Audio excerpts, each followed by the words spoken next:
നമസ്കാരം. Voters choice 2024 സ്വാഗതം. BJP മൂന്നാമത്തെ തിരഞ്ഞെടുപ്പാണ് തുടർച്ചയായി രാജ്യത്ത് വിജയിക്കാൻ പോകുന്നത്. നരേന്ദ്രമോദി മൂന്നാം ടേമിലേക്ക് കടക്കാൻ പോകുന്നു എന്ന പ്രവചനം, അതാണ് ഞാൻ ഉദ്ദേശിച്ചത്. BJPക്ക് മുന്നിൽ ഒട്ടേറെ സാധ്യതകളുണ്ട്. അതുപോലെ തന്നെ കുറേയേറെ വെല്ലുവിളികളും അവർക്ക് മുന്നിലേക്ക് ഉയർന്നു വരുന്നുണ്ട്. ഇക്കാര്യങ്ങൾ നമുക്ക് പരിശോധിക്കാം. ഇന്ന് ഈ ചർച്ചയിൽ പങ്കെടുക്കുന്നത് അഡ്വക്കേറ്റ് A. ജയശങ്കർ, ഒപ്പം തന്നെ PH സനൽകുമാർ, കേരളകൗമുദി രാഷ്ട്രീയകാര്യ ലേഖകൻ. ഇരുവർക്കും സ്വാഗതം വോട്ടേഴ്സ് ചോയ്സിലേക്ക്. അഡ്വക്കേറ്റ് ജയശങ്കർ, ഈ തെരഞ്ഞെടുപ്പും അല്ലെങ്കിൽ അതിന് തെരഞ്ഞെടുപ്പ് ആൻഡ് ബിയോണ്ട് എന്ന് തന്നെ നമുക്ക് പറയാം, BJPയുടെ മുന്നിൽ ഒട്ടേറെ സാധ്യതകളുണ്ട്. BJP കൈവരിച്ച കുറേയേറെ നേട്ടങ്ങളുണ്ട്. അതിനെ എങ്ങനെയാണ് അങ്ങ് വിലയിരുത്തുന്നത്? കാരണം ഇപ്പോൾ ഈ തുടർ വിജയങ്ങൾ നേടാൻ പ്രധാനമായും അവരെ സഹായിച്ച ഘടകങ്ങൾ ആദ്യം നോക്കാം നമുക്ക്. പ്രധാനമായിട്ടും അവർക്ക് 2014 കിട്ടിയ ഒരു സൗകര്യം എന്ന് പറഞ്ഞാൽ അതിനു മുമ്പ് 10 കൊല്ലം ഭരിച്ചിരുന്ന UPA സർക്കാരിൻ്റെ വലിയ അഴിമതി കെടുകാര്യസ്ഥതയും തന്നെയാണ്.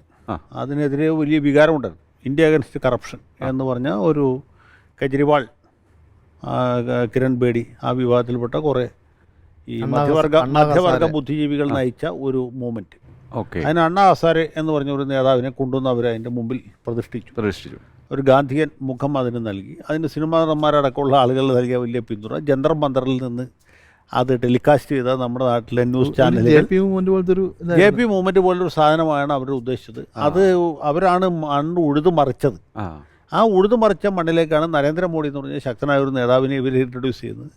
അവർ നിസ്സാരമായിട്ട് ആ തെരഞ്ഞെടുപ്പ് ജയിച്ചു 2014. 2019 ആയപ്പോഴത്തേക്കും സംഗതികളുടെ കിടപ്പുവശം മാറി. കാരണം രണ്ടാമതൊരു തെരഞ്ഞെടുപ്പ് ജയിച്ച പോസിറ്റീവായിട്ടുള്ള വോട്ട് കിട്ടണം. ആ പോസിറ്റീവായിട്ടുള്ള വോട്ട് നേടി അവർ രണ്ടാമത് വിജയിച്ചു. ഇപ്പോൾ മൂന്നാമതും പോസിറ്റീവ് വോട്ട് നേടി വിജയിക്കുകയാണ്. ഭരണാനുകൂല വികാരമാണ്. അപ്പോൾ സ്വാഭാവികമായിട്ടും ഇവരെന്താണ് ഇവരുടെ വാഗ്ദാനം, അല്ലെങ്കിൽ എന്താണ് കഴിഞ്ഞ 10 കൊല്ലത്തിൽ ഇവർ ഡെലിവർ ചെയ്തത്? അത് പ്രധാനമാണല്ലോ. ഒന്നും ഡെലിവർ ചെയ്യാത്ത ആൾക്കാർ വോട്ട് ചെയ്യില്ല. അപ്പോൾ നമ്മൾ കാണുന്ന ഒരു പ്രധാന സംഗതി ഉറച്ച സർക്കാർ.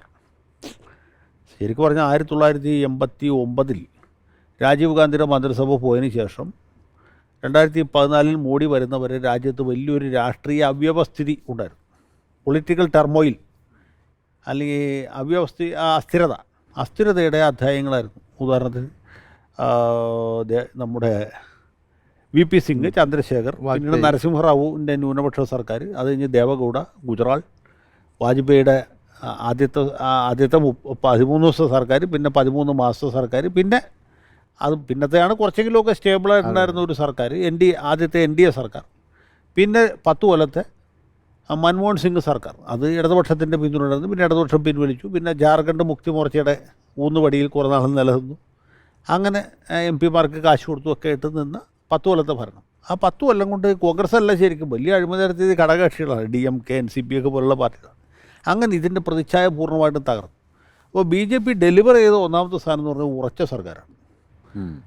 പാർലമെൻറ്റിൻ്റെ ലോവർ ഹൗസിൽ, അതായത് ലോക്സഭയിൽ കേവല ഭൂരിപക്ഷമുള്ള നിയമങ്ങൾ നിർമ്മിക്കാൻ ശക്തമായ ഒരു സർക്കാർ. അതാണ് ഒന്നാമത്തെ ഭരണസ്ഥിരത എന്നൊരു സാധനം. അത് 10 കൊല്ലവും നീട്ടി. രണ്ടാമതും അവർക്ക് കേവല ഭൂരിപക്ഷം കിട്ടി. BJPക്ക് തനിയെ കിട്ടി, ഘടകകക്ഷികളെ കൂടാതെ. അപ്പോൾ ഉറച്ച സർക്കാർ ഉണ്ടാക്കി. രണ്ടാമത് ശക്തനായ പ്രധാനമന്ത്രി. മൻമോഹൻ സിംഗിൻ്റെ പോലെ, ദേവഗൗഡയുടെ പോലെ, ഗുജറാളിൻ്റെ പോലെയുള്ളൊരു പ്രധാനമന്ത്രി അല്ല. തീരുമാനങ്ങൾ ശരിയായിരിക്കാം, തെറ്റായിരിക്കാം, പക്ഷേ എടുത്ത തീരുമാനം അതിൽ ഉറച്ചു നിൽക്കാനും നടപ്പാക്കാനുമുള്ള സ്റ്റെബിലിറ്റി മാത്രമല്ല, അതിൻ്റെ ഒരു നിശ്ചയദാർഢ്യം നമുക്ക് ചെയ്യാൻ പറ്റും. പിന്നെ അതുമായി ബന്ധപ്പെട്ട് പറയാവുന്ന ഒരു കാര്യം എന്ന് വെച്ചാൽ, ഈ തീവ്രവാദികളെയും വിധ്വംസക ശക്തികളെയൊക്കെ അതിശക്തമായ രീതിയിൽ നേരിട്ടു. പാകിസ്ഥാനാണെങ്കിൽ തന്നെയും ശക്തമായിട്ട് പ്രതിരോധിച്ചു. ഇങ്ങോട്ട് ആക്രമിച്ചാൽ തിരിച്ച് അങ്ങോട്ട് ആക്രമിക്കും. ഇപ്പോൾ പുൽവാമയ്ക്ക് ബാലാക്കോട്ട് എന്ന് പറഞ്ഞ രീതിയിൽ അതേ നാണയത്തിൽ തിരിച്ചടിക്കുന്ന ശക്തമായ ഒരു ഇസ്രായേൽ മാതൃകയിലുള്ള ഒരു സംവിധാനം ഉണ്ടാക്കി. ഇസ്രായേലിനെ പേടിച്ച് അത്ര വലിയ രാജ്യം ഇന്ത്യ ഒരു സൈനിക ശക്തി എന്നുള്ള രീതിയിൽ എസ്റ്റാബ്ലിഷ് ചെയ്തു. ദേശീയ അഭിമാനം ഉയർത്തിപ്പിടിക്കുന്നു. ഇപ്പോൾ ഖത്തറിൽ നമ്മുടെ ചില മുൻ നാവികസേന ഉദ്യോഗസ്ഥർ 8 വരെ വധശിക്ഷയ്ക്ക് വിധിച്ചു. 3 മാസത്തിനകത്ത് ഇവരെല്ലാവരും വധശിക്ഷ ഇളവുന്നില്ല, അവർ വെറുതെ വിട്ടു. അവർ വീട്ടിൽ പോയി ഭാര്യയുടെ പിള്ളേരുടെ കൂടെ വീട്ടിൽ കിടന്നുറങ്ങുന്ന അവസ്ഥയുണ്ടായി. അപ്പോൾ ഇങ്ങനെ ഒരു ശക്തമായ സർക്കാർ, ഈ ശക്തിയല്ലാണ് അവർ നിൽക്കുന്നത് എന്ന ഒരു സാധനം ഉണ്ടാക്കിയെടുക്കാൻ പറ്റി. അതനുസരിച്ച് സൈനിക ശക്തി വർദ്ധിപ്പിച്ചു. സാമ്പത്തിക ശക്തിയായിട്ടും ഇന്ത്യ വളർന്നു. അതിപ്പോൾ നമ്മൾ വെറുതെ കണ്ണടച്ച് ഇരുട്ടാക്കുന്നതിൽ കാര്യമില്ല.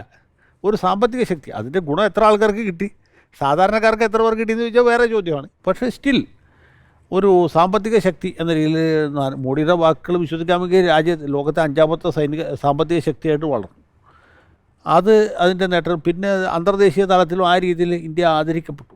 G20 ഉച്ചകോടി നടത്തിയത് അത് കാശ്മീരിൽ. ഇനി ഈവൻ ഏത് രംഗത്ത് നോക്കിയാലും കായിക രംഗത്തുണ്ടായ പുരോഗതി, ഏഷ്യൻ ഗെയിംസിൽ ഇന്ത്യ കിട്ടിയ മെഡലുകൾ, ഇത് പൂർണ്ണമായിട്ടും ഈ സർക്കാരിൻ്റെ കാലത്തുണ്ടായ പുരോഗതിയുടെ തുടർച്ച എന്ന് പറയാൻ പറ്റില്ല. ഒരു പക്ഷേ നരസിംഹറാവുവിൻ്റെ സമയത്ത് തുടങ്ങിയത് മൻമോഹൻ സിംഗിൻ്റെ സമയം കഴിഞ്ഞ് മോഡിയിലെത്തിയപ്പോൾ അത് പുഷ്പിച്ചതായിരിക്കാം. സ്റ്റിൽ അതിൻ്റെ റിസൾട്ട് നമ്മൾ കാണുന്നത് ഈ സർക്കാരിൻ്റെ കാലത്താണ്. അതെ, ഈ കഴിഞ്ഞ ഏഷ്യൻ ഗെയിംസിലാണ് നമ്മൾ ഇത്രയധികം മെഡലുകൾ നേടിയത്. നാലാം സ്ഥാനത്ത് എത്തുന്നു. അതെ, അപ്പോൾ ആ രീതിയിലുള്ള ഒരു പുരോഗതി എല്ലാ രംഗത്തും. അതിന് കാരണം ഈ പൊളിറ്റിക്കൽ സ്റ്റെബിലിറ്റിയാണ്, രാഷ്ട്രീയമായ സ്ഥിരത, അതിനെ തുടർന്നുണ്ടാകുന്ന സാമ്പത്തികമായ അഭിവൃദ്ധി, മറ്റെല്ലാ രംഗങ്ങളിലും ഉള്ള ഒരു എന്താണ് മുന്നോക്കാവസ്ഥ അതിലേക്ക് പോകുന്നു. ഇങ്ങനെ നോക്കിയാൽ ഒറ്റ നോട്ടത്തിൽ കഴിഞ്ഞ 10 കൊല്ലത്തിനിടയ്ക്ക് കുറേ കാര്യങ്ങൾ നമുക്ക് ചൂണ്ടിക്കാണിക്കാൻ പറ്റും. അതെ, പോസിറ്റീവായിട്ട്. അതിൻ്റെയൊക്കെ ഒരു എപ്പിട്രോമായിട്ട്, അതിൻ്റെ ഒരു സിംബലൈസേഷനായിട്ട് മോഡി നിൽക്കുന്നു. അതെ, മോഡിയാണ് ഈ സാധനങ്ങളൊക്കെ നേടിത്തന്നത് എന്നൊരു തോന്നൽ സാധാരണക്കാർക്ക് പോലും. അവർ BJPയുടെ പ്രചരണ സംവിധാനം ശക്തമായതുകൊണ്ടും മോഡിയുടെ PR വർക്ക് നാട്ടിലെ മിക്കവാറും എല്ലാ മാധ്യമപ്രവർത്തകരും പുള്ളിയുടെ ആരാധകരായതുകൊണ്ടും ഇത് ജനങ്ങളിലേക്ക് എത്തിക്കാൻ അവർക്ക് സാധിച്ചു. ഇപ്പോൾ ഇതിനേക്കാൾ വലിയ നേട്ടങ്ങൾ മൻമോഹൻ സിംഗ് കൈവരിച്ചാലും ആരും അംഗീകരിക്കുമായിരുന്നില്ല. കാരണം പുള്ളിക്ക് ഈ രീതിയിലുള്ള ബാണന്മാരോ അല്ലെങ്കിൽ യക്ഷകിന്നര ഗന്ധർവന്മാരോ ഒന്നും ഉണ്ടായിരുന്നില്ല പാടിക്കൊണ്ടുള്ള. അതൊരു ഘടകമല്ലേ. കാര്യങ്ങൾ ചെയ്താൽ പോരല്ലോ, ചെയ്തിട്ട് ആൾക്കാർക്ക് തോന്നിക്കുകയും ചെയ്യണം. ചില റിപ്പോർട്ടുകൾ വന്നതെന്ന് വെച്ചാൽ പണ്ഡിറ്റ് നെഹ്റു ചൈനയെ ട്രീറ്റ് ചെയ്തത് വളരെ ഫ്രണ്ട്ലി അപ്രോച്ചാണ് അദ്ദേഹം ആ ഒരു യുദ്ധത്തിന് മുൻപ് സ്വീകരിച്ചിരുന്നത്. പക്ഷേ ചൈന അദ്ദേഹത്തെ അല്ലെങ്കിൽ ഇന്ത്യയെ മുഴുവൻ കബളിപ്പിച്ചുകൊണ്ട് ആക്രമിക്കുകയാണ്. പക്ഷേ ചൈനയ്ക്ക് കൃത്യമായ ഒരു തിരിച്ചടി കൊടുത്ത നേതാവ്, അല്ലെങ്കിൽ ഇങ്ങോട്ട് വെറുതെ മുട്ടാൻ വരേണ്ട, തിരിച്ചടി ശക്തമായിരിക്കുമെന്ന് പ്രൂവ് ചെയ്ത ഒരു നേതാവാണ് മോദി എന്ന രീതിയിലുള്ള റിപ്പോർട്ടുകളും വരുന്നുണ്ട്. അതിനെങ്ങനെയാണ്? അത് ഈ വിദേശ നയത്തെ സംബന്ധിച്ചിടത്തോളം അതൊക്കെ നമുക്ക് ഇപ്പോൾ ഈ നിന്നിട്ട് 1950കളിൽ നെഹ്റു ചെയ്തതിൽ ശരിയും തെറ്റുമൊക്കെ ചേറ്റി കുഴിച്ചെടുക്കുന്നതിൽ കഥയില്ല. അന്നത്തെ നിലയ്ക്ക് നമ്മുടെ ഇന്ത്യയുടെ വിദേശ നയം ആയിട്ട് നമ്മൾ ചേരിചേരാ നയം കൊണ്ടുവരുന്ന തന്നെ ഒരു വലിയ വിപ്ലവം ഉണ്ടായിരുന്നു. കാരണം ലോകം 2 ശാക്തിക ചേരികളായിട്ട് തിരിഞ്ഞു നിൽക്കുകയാണ്. ഒരു ഭാഗത്ത് സോവിയറ്റ് യൂണിയൻ, ഒരു ഭാഗത്ത് അമേരിക്ക. ഇന്ത്യക്കാണെങ്കിൽ വലിയ ദാരിദ്ര്യവും ഉണ്ടായിരുന്നു, ഭക്ഷ്യക്ഷാമവും അടക്കം ഉണ്ടായിരുന്നു. അപ്പോൾ നമുക്ക് വേണമെങ്കിൽ ഭിക്ഷാപാത്രവുമായിട്ട് സോവിയറ്റ് യൂണിയൻ്റെ ചേരിൽ ചേരാം, അല്ലെങ്കിൽ അമേരിക്കയുടെ ചേരിൽ ചേരാം. നമ്മൾ രണ്ടിൽ ചേരാതെ നിന്ന് തന്നെ അന്നത്തെ നിലയ്ക്ക് വലിയൊരു ചെറുത്തതിൽപ്പാണ്, പ്രതിരോധമാണ്. നമുക്ക് ദാരിദ്ര്യമുണ്ട്. പാകിസ്ഥാനെ പോലെ അമേരിക്കയുടെ ഒരു സാറ്റലൈറ്റ് കൺട്രിയായിട്ട് മാറാമായിരുന്നു. അത് ചെയ്തില്ല. അതൊക്കെ നെഹ്റുവിൻ്റെ ഒരു ധീരതയാണ്. പുള്ളി സ്വന്തമായ ഒരു വിദേശ നയം പരുവപ്പെടുത്തിയെടുക്കാൻ ശ്രമിച്ച ആളാണ്. അതിൻ്റെ തുടർച്ചയായിട്ടാണ് ചൈനയുമായിട്ടുള്ള നയം അടക്കം ഒരു സ്വതന്ത്രമായ നയം ആവിഷ്കരിച്ച് നടപ്പാക്കിയത്. അത് പരാജയപ്പെട്ടു എന്നുള്ള വേറെ കാര്യം. അത് പരാജയപ്പെട്ടു എന്നുള്ളത് മാത്രം നെഹ്റു മോശക്കാരനെന്ന് പറയാൻ പറ്റില്ല. പക്ഷേ മോഡിയുടെ കാര്യത്തിൽ അങ്ങനെയല്ല. അദ്ദേഹം ശക്തിയിൽ വിശ്വസിക്കുന്നു, മറ്റദ്ദേഹം സമാധാനത്തിൽ വിശ്വസിച്ചു. മോഡിയുടെ കാര്യം പറയുമ്പോഴേ പിന്നെ നമ്മൾ കുറച്ച് ചരിത്രത്തിലേക്ക് പോയാൽ, ഈ ഇന്ത്യ സ്വാതന്ത്ര്യം കിട്ടുമ്പോൾ മുതൽ കോൺഗ്രസ് ഭയന്നിരുന്ന ഒരു ശക്തിയാണ് ഹിന്ദുത്വ ശക്തികളുടെ മുന്നേറ്റം. ഈ നെഹ്റുവിൻ്റെ കാലം പോലെ നമ്മൾ രാഷ്ട്രീയം നോക്കിയാൽ അവരെല്ലാവരും ആശങ്കപ്പെട്ടിരുന്നത് ഈ ഇന്ത്യയിൽ ഹിന്ദുത്വ ശക്തികൾ കൈയടക്കുമോ എന്നുള്ളതാണ്. അത് ഇന്ദിരാഗാന്ധി വരെ ആ ഒരു ഭയം ഉണ്ടായിരുന്നു. അപ്പോൾ ജനസംഖ്യമൊക്കെ ഉണ്ടായിരുന്നെങ്കിലും അവർക്ക് കയറി വരാനുള്ള ഒരു സ്പേസ് ഒരിക്കലും കിട്ടിയിരുന്നില്ല. പക്ഷെ അതുണ്ടായിരുന്നു. ആ ഒരു മൂവ്മെൻറ്റ് ശക്തിപ്പെട്ടത് ഈ മോഡിയുടെ കാലത്താണ്. അപ്പോൾ RSS എന്താണോ RSS പ്രതിദാനം ചെയ്ത് അവർ ലക്ഷ്യമിട്ട് കൊണ്ടുവന്നിരുന്ന ആ ഹിന്ദുത്വ ശക്തികളുടെ ഒരു രാഷ്ട്രീയ ഉയർത്തെഴുന്നേൽപ്പിന് പൂർണ്ണ രൂപം കിട്ടുന്ന ഒരു സമയമായി ഈ മോഡി ഗവൺമെൻറ്. അപ്പോൾ ഈ മോഡി ഗവൺമെൻറ് രണ്ടാമത്തെ ഒരു കാര്യം, ഈ ഇപ്പോൾ ഇടയ്ക്ക് ഇംഗ്ലീഷിലൊരു പുസ്തകം ഇറങ്ങി, how Indian prime ministers could decide എന്ന് പറഞ്ഞിട്ട്. അതായത് ഇന്ത്യൻ പ്രൈം മിനിസ്റ്റേഴ്സ് എങ്ങനെയാണ് ഒരു തീരുമാനങ്ങൾ എടുത്തിരുന്നത്. ഇന്ദിരാഗാന്ധി ആണെങ്കിലും നെഹ്റു ആണെങ്കിലും നമ്മുടെ മൻമോഹൻ സിംഗ് ആണെങ്കിലും തീരുമാനങ്ങൾ എടുത്തത് ജസ്റ്റ് 1-2 ആൾക്കാരുടെ അഡ്വൈസിൻ്റെ അടിസ്ഥാനത്തിൽ പ്രത്യേകിച്ച് വീക്ഷണമൊന്നും ഇല്ലാതെയുള്ള തീരുമാനങ്ങളാണ് എല്ലാ കാര്യത്തിനും എടുത്തത്, രാജീവ് ഗാന്ധി വരെ. പക്ഷേ മോഡി ഗവൺമെൻറ് എടുക്കുന്ന ഒരു തീരുമാനത്തിന് വേറെ ഒരു ആശയതലമുണ്ട്. അവർ ഇപ്പം ഈ പൗരത്വ നിയമമാണെങ്കിലും കാശ്മീരിൻ്റെ പ്രശ്നമാണെങ്കിലും 1 നൂറ്റാണ്ടായിട്ട് ഇവർ പറഞ്ഞുകൊണ്ടിരിക്കുന്ന ഒരു കാര്യമാണ് ഈ ചെയ്ത് വെക്കുന്നത്. അപ്പോൾ അതിന് വേറെ ഒരു തലമുണ്ട്. അപ്പോൾ അവരതൊരു വീക്ഷണത്തിൽ, ഒരു ദീർഘവീക്ഷണത്തിൽ ചെയ്യുന്ന കാര്യം. അപ്പം ശരി. പിന്നെ മൂന്നാമത്തെ ഒരു കാര്യം, ഈ മോഡി ഗവൺമെൻറ്റിന് ആഗോളതലത്തിലുണ്ടായുള്ളൊരു സ്വീകാര്യത, അത് ഏത് സംവിധാനത്തിൻ്റെ പുറത്താണെങ്കിലും അവരത് ഉണ്ടാക്കിയെടുത്തു. ഇപ്പം ഇന്ത്യൻ പൗരന്മാർ വിദേശത്ത് പോകുന്നവർക്ക് ഭയങ്കര എന്താ പറയുക പ്രൗഡാണ്. പ്രൗഡാണ്. ഇപ്പോൾ അമേരിക്കയിലാണെങ്കിലും യൂറോപ്പിലാണെങ്കിലും പിന്നെ ഓസ്ട്രേലിയയിലാണെങ്കിലും ഇന്ത്യൻ പൗരന്മാർ ഭയങ്കര അഭിമാനത്തിലാണ് ചെന്ന് ലാൻഡ് ചെയ്യുന്നത്. ഇതൊക്കെ മോദിക്കൊരു അത് ഈ 3 കാര്യങ്ങളും മോഡി ഗവൺമെൻറ്റിൻ്റെ ഒരു എന്താ പറയുക ഒരു പിന്നെ പവർ സോഴ്സായിട്ട് മാറിയിരിക്കുകയാണെന്നാണ് എനിക്ക് തോന്നുന്നത്. അല്ല, ഈ മൂന്നാമത്തെ തൊട്ട് ഞാൻ പുറകോട്ടേക്ക് പോവാം. മൂന്നാമത്തെ തൊട്ട് പോകാമെന്ന് വെച്ചാൽ ഈ അമേരിക്കയിലും മറ്റ് രാജ്യങ്ങളിലും ആഫ്രിക്കൻ രാജ്യങ്ങളിലുമൊക്കെ വളരെ ശക്തമായ ഒരു ഇന്ത്യൻ കമ്മ്യൂണിറ്റി ഉണ്ട്. അത് സിന്ധികളും ഗുജറാത്തികളും ഈ പഞ്ചാബി ഹിന്ദുക്കളുമാണ് ഇതിൻ്റെ ഒരു ചങ്കെന്ന് പറയുന്നത്. പിന്നെ തെലുങ്ക് നാട്ടിൽ നിന്ന് തെലുങ്കാനയിൽ നിന്നും ആന്ധ്രയിൽ നിന്നൊക്കെ പോകുന്ന സൈബർ വിദഗ്ധന്മാർ, തമിഴ് വംശജരായ ആളുകൾ, ഇവരൊക്കെ അവിടെ വളരെ ശക്തമായ നിലയിലാണ്. മലയാളികളൊക്കെ ധാരാളം ഉണ്ട്, ഇല്ലെന്നല്ല പറയുന്നത്. പക്ഷേ അതുപോലെയല്ല, ഫൈനാൻഷ്യൽ പവറാണ് അവർ. അതെ, പണമാണ്.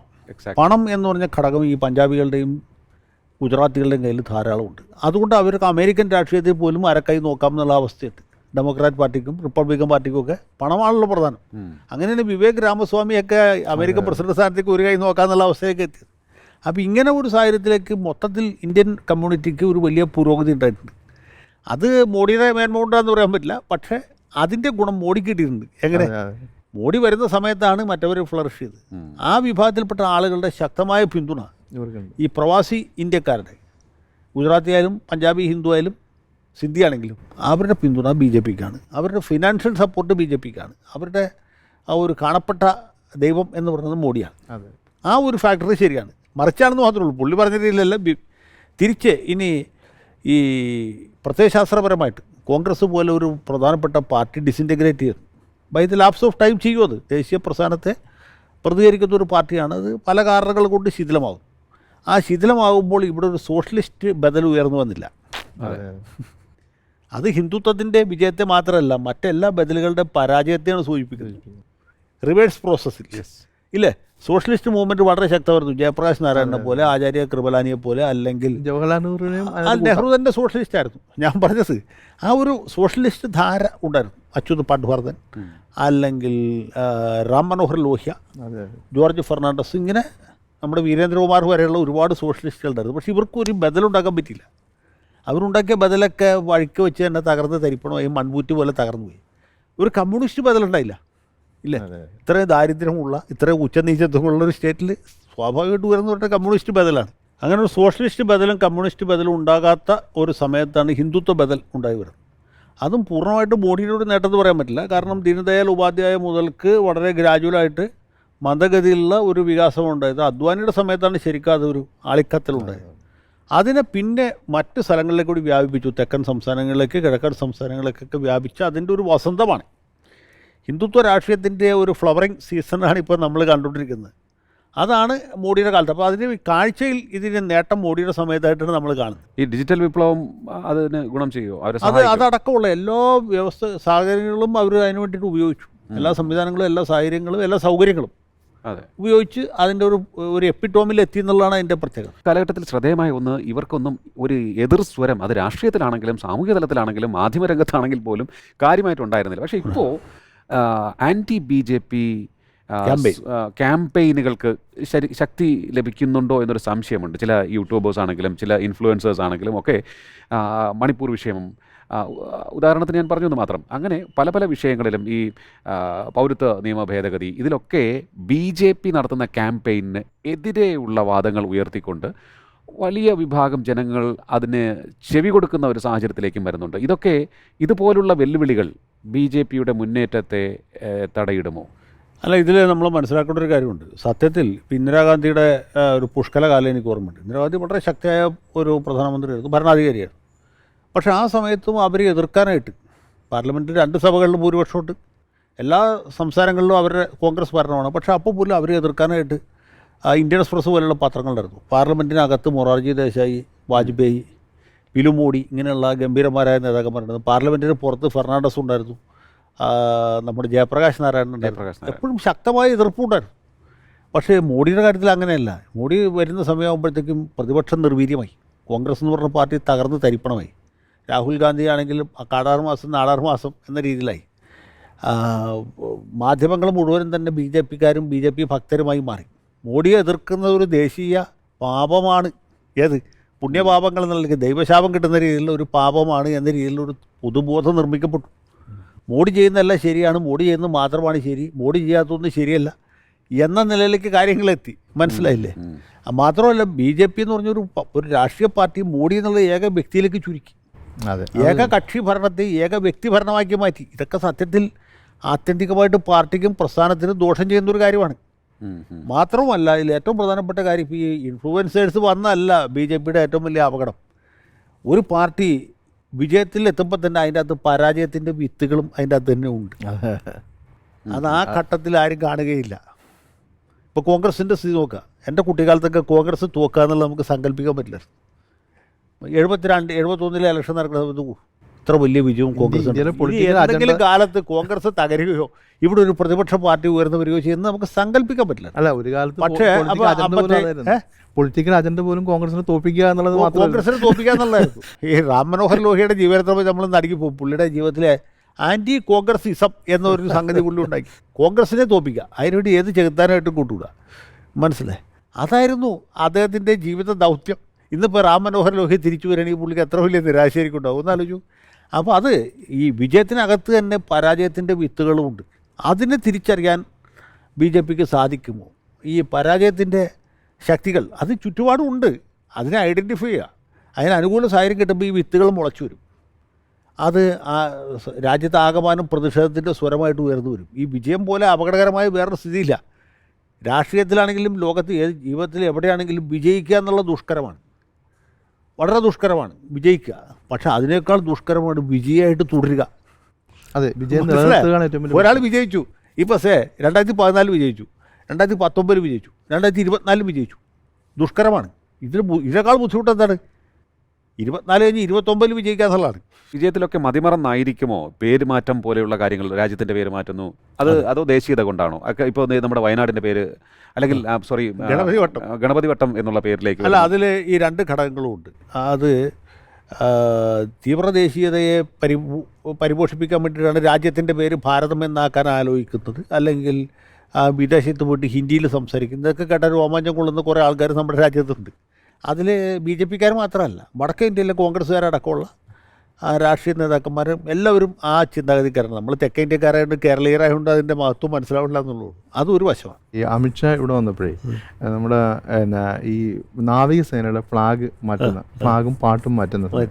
അപ്പോൾ അമിത്ഷാ ഇവിടെ വെച്ച് കോവളത്ത് വെച്ച് കണ്ടപ്പോൾ അമിത്ഷായോട് എന്നെ നേരിട്ട് സംസാരിച്ചു. ഇങ്ങനെ ഈ ഫ്ലാഗ് മാറ്റിയത് ഒരു ഇതാണ്, സോണിയാഗാന്ധി ഭയങ്കര, അതായത് പ്രധാന പ്രതിപക്ഷ പാർട്ടിയുടെ നേതാവ് ശക്തമായിട്ട് വിമർശിച്ചില്ലേ എന്ന് പറഞ്ഞപ്പോൾ ഈ അമിത്ഷാ ഭയങ്കരമായിട്ടും കുപിതനാവുകയായിരുന്നു. അപ്പോൾ അമിത്ഷാ അന്ന് പറഞ്ഞത്, എന്തിന് ഒരു വൈദേശിക സിമ്പൽ നമ്മൾ ചുമക്കണം ഇനിയും എന്നാണ് ചോദിച്ചത്. ഒരു ഇന്ത്യയിൽ ഞങ്ങൾ ഇറങ്ങി പോകുമ്പോൾ വൈദേശികമായ ഒന്നിനെയും അവശേഷിപ്പിക്കില്ല എന്നാണ് പുള്ളി പറഞ്ഞത്. അത് ഇന്ത്യൻ നിയമ സംവിധാനമായാലും ഇന്ത്യയിലെ വിദ്യാഭ്യാസ സമ്പ്രദായമായാലും ഇന്ത്യയിലെ ഭരണ സംവിധാനമായാലും വൈദേശികമായ ഒന്നിനെയും ഈ BJP ഗവൺമെൻറ്റിൻ്റെ കാലാവധി തീരുമ്പോൾ ഉണ്ടാവില്ല എന്നാണ് പുള്ളി പറഞ്ഞത്. അല്ല, അത് അവർ ഉദ്ദേശിച്ച കാര്യങ്ങളൊക്കെ ഇതുവരെ നടപ്പാക്കിയിട്ട്. ഇപ്പോൾ കാശ്മീരിൻ്റെ പ്രത്യേക പദവി റദ്ദാക്കാൻ പറ്റും നമ്മൾ ആരെങ്കിലും വിചാരിച്ചോ? അതിന് ഭരണഘടന ഭേദഗതി ചെയ്യേണ്ട വരുന്നില്ലായിരുന്നു. ഒരു ഭേദഗതി ഇല്ലാതെ ആ 370 അനുച്ഛേദം അവിടെ നിലനിർത്തിക്കൊണ്ട് തന്നെ സാധനം ഇല്ല, അവരത് മാറ്റി. ഇനിയിപ്പോൾ ഈ അടുത്ത തെരഞ്ഞെടുപ്പിൽ 400 സീറ്റിലധികം ലഭിക്കുകയാണ് എന്നുണ്ടെങ്കിൽ കടുത്ത തീരുമാനത്തിലേക്ക് പോകുമെന്ന് പറഞ്ഞു. അപ്പോൾ അങ്ങനെയുള്ള തീരുമാനത്തിലേക്ക് പോയി കഴിഞ്ഞാൽ അത് അവർക്ക് തന്നെ എതിരായി ഭവിക്കും. കടുത്ത തീരുമാനങ്ങളാണ് ഇവർ നടപ്പാക്കിക്കൊണ്ടിരിക്കുന്നത്. മോഡി സർക്കാരിൻ്റെ കാലത്ത് എടുത്തേക്കാളും കടുത്ത തീരുമാനങ്ങളാണ് 2ാം മോഡിയിൽ എടുത്തത്.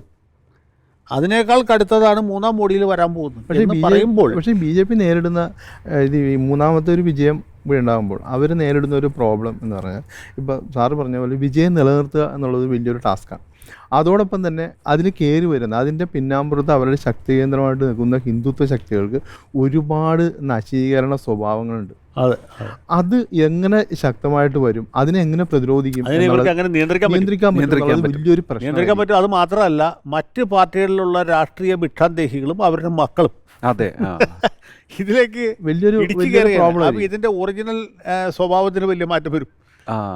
അപ്പോൾ ഈ എതിരില്ലാത്തൊരു അവസ്ഥ, പക്ഷേ എതിരില്ലാത്ത അവസ്ഥയിൽ ഈ ഏഴാംകൂലികളുണ്ടല്ലോ, വിവിധ രാഷ്ട്രീയ പാർട്ടികളിലെ ഈ കാലഹരണപ്പെട്ട നേതാക്കൾ അല്ലെങ്കിൽ കാലഹരണപ്പെട്ട് കാലയവനികയ്ക്ക് പിന്നിൽ പറഞ്ഞ നേതാക്കളുടെ സന്തതി പരമ്പരകൾ, ഇപ്പോൾ ജ്യോതിരാദിത്യ സിന്ധ്യ അല്ലെങ്കിൽ ജിതിൻ പ്രസാദ്, ഇങ്ങനെയൊക്കെയുള്ള ഉരുപ്പടികൾ മലയാളത്തിൽ നമ്മുടെ കേരളത്തിൽ തന്നെ അനിൽ ആൻ്റണി അല്ലെങ്കിൽ പത്മജ വേണുഗോപാൽ ഇങ്ങനെയൊക്കെയുള്ള ദേശീയ നേതാക്കൾ അവിടെ നിന്നിട്ട് ഒന്നും കിട്ടാനില്ല എന്ന് മനസ്സിലാകുമ്പോൾ ഇതിലേക്ക് വരികയാണ്.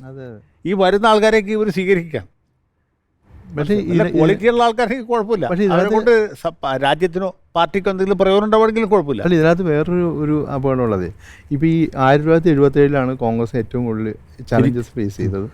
കോൺഗ്രസ് ഇനി മുന്നോട്ട് പോകാൻ കഴിയില്ലേ എന്ന് വരെ വിചാരിച്ച ഒരു സാഹചര്യം ഉണ്ടായിരുന്നു. അതിനെ കോൺഗ്രസ് പക്ഷേ അതിജീവിച്ചു. കാരണം അത് കോൺഗ്രസ് ആയതുകൊണ്ട് കോൺഗ്രസ് അതിജീവിച്ചു. പക്ഷേ ഈ BJP ഇങ്ങനത്തെ ഒരു ശക്തമായ സ്ഥിതിയിൽ വരുമ്പോൾ, ഇപ്പോൾ ഇന്ദിരാഗാന്ധിന് ഭയങ്കര ശക്തമായ നിലയിൽ നിന്ന് ഒരു പതനം ഉണ്ടായിരുന്നു. അതേപോലെ ഇപ്പം BJP ഒരു ശക്തമായ നിലയിൽ നിൽക്കുമ്പോൾ ഒരു ചലഞ്ചസ് ഉണ്ടാവില്ലേ എന്ന് നമ്മൾ സ്വാഭാവികമായിട്ടും ചിന്തിക്കാം. പക്ഷേ അവിടെ നിൽക്കുമ്പോൾ ഒരു കാരണം എന്ന് പറഞ്ഞാൽ ഈ RSSൻ്റെ പ്രിൻസിപ്പിളാണ്. ഈ RSSൻ്റെ പ്രിൻസിപ്പിൾ എന്ന് പറഞ്ഞാൽ അവരെങ്ങനെയാണ് ഒരു സാമൂഹ്യ സാംസ്കാരിക രംഗത്തെ മാറ്റിമറിക്കുന്നത് എന്നുള്ളൊരു ചോദ്യമുണ്ട്. ഇവർ മാറ്റിമറിക്കുന്നത് അവരുടെ തന്നെ ഭാഷയിൽ പറഞ്ഞാൽ ഒരു എവല്യൂഷണറി ചേഞ്ചാണ്.